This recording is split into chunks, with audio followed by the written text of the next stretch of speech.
Lonrho is currently operating in 18 countries across the whole of Africa, so we understand the market well.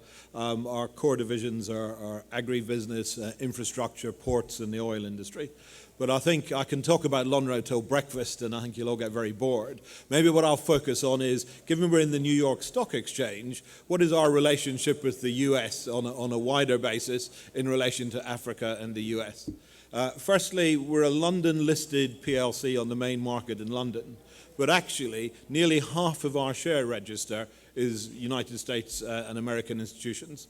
So we have a huge amount of interest from American institutions looking for ways to put capital to work into Africa. And I think they find it challenging and difficult as to how to deploy capital. And in fact, one of the fund managers that's a big Lonrho shareholder who I was with yesterday said, no, we see you as a proxy for African growth, which I'm going to steal as a nice catchline. So on a shareholder basis, nearly half of our register is big American institutions, financial institutions, very focused and very interested in investing in Africa. On a more practical level, we distribute John Deere tractors in Africa in 4 countries, hopefully rising to 5 or 6. And I think what's interesting in that is, having been in John Deere's head office in Moline near Chicago just recently and talking about the growth opportunities in Africa and what the market can actually do and the opportunities for agriculture in Africa, what was fascinating is the John Deere executive turned around to me and said, we see the driver of growth for John Deere globally for the next 10 years is Africa. And what we believe we do right with John Deere is we focus on what I would call responsible equipment distribution. So we don't get an order, sell a whole lot of tractors, say that's great and we'll see you when you need some more. We build proper distributorships where we put a spare parts capability together. We've got huge trained maintenance capabilities to actually look after the product once we've delivered it. In our Angola facility that we opened recently, we even built a training school as part of the John Deere facility so that when you buy a tractor, or in Angola's case, often combine harvesters, their agriculture is really moving along, we'll actually train your guys how to look after it properly, how to maintain it properly.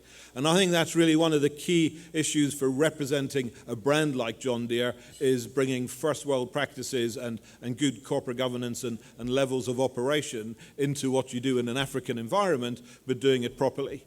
And we've taken John Deere's market share in Mozambique, for example, on a John Deere statistic from 30% of the tractor market in Mozambique to 80% of the tractor market in Mozambique, purely because the people buying the equipment know that they can get spare parts, they can get maintenance, they can get service. So that's a good interaction for a big brand, a big American brand going into Africa.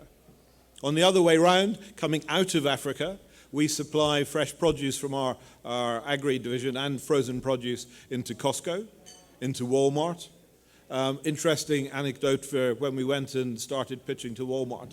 The buyer we were dealing at Walmart said, we have never, ever been approached by an African company, ever. We were the first African company to come and say we would like to supply Walmart. If you fly on United Airlines currently, you're eating hake supplied by us coming out of Namibia and South Africa. If you're lucky enough to go to Las Vegas and win in Las Vegas and you're deemed to buy a lobster with your winnings, we supply the vast majority of live lobsters come from Mozambique to Las Vegas. We supply them live on twice weekly schedule into Las Vegas. So I think what we're seeing is really Africa is becoming more and more important to the global economy. If you look at Lonrho's businesses now, 70% of what we do is agri and agri-logistics. And I'm a firm believer, and the traction we're seeing from more and more global retailers is that people are understanding that Africa, from an agricultural perspective, isn't dependent on the rest of the world. The rest of the world is dependent on Africa to actually feed itself moving forward. So we're incredible. I mean, we only do Africa. We're very, very bullish on Africa. And I think the interaction between Africa and the global marketplace really gets stronger month by month. Doing business in Africa, you can't afford to be without Africa Investor.